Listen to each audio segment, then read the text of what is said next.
Towards the end of 2011, I was awarded a commission to develop a public artwork for Melton Shire Council. Melton is located approximately 35 kilometres northwest from Melbourne CBD.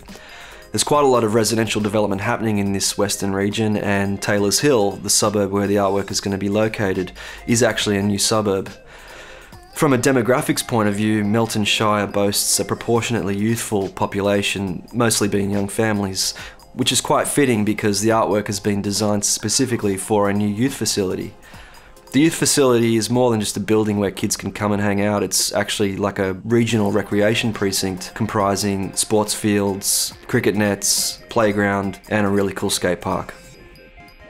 In designing an artwork for this place, I initially started looking for patterns in nature that might reflect youth culture, but I kept coming back to concepts related to movement as a means for the creative point of departure.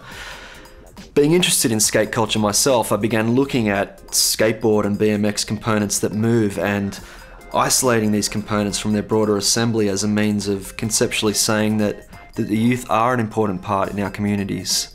Eventually I saw the chain link as a form that says that to me, and compositionally I knew that I had something to work with.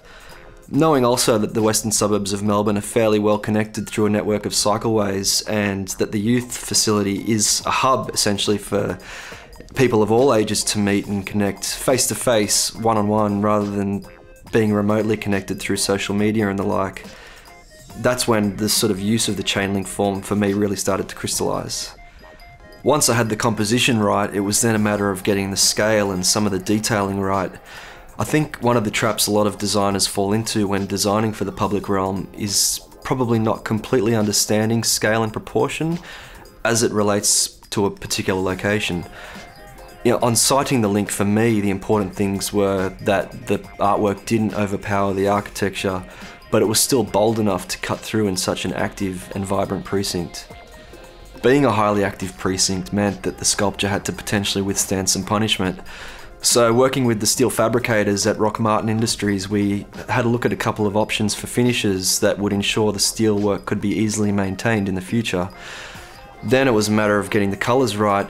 There were quite a few to choose from, and the client eventually chose orange and gunmetal grey as the preferred colour scheme, primarily for their contemporary nature, but also for the fact that orange really stood out on the green backdrop.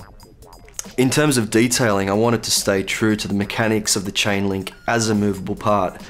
It would have been easy just to simply weld the structure together, but I opted for a full bolt assembly to ensure that movement is implied in the detailing, even though the object is static. Finally, it was just a matter of making sure that it was a successful install, and thanks to everyone involved, it was.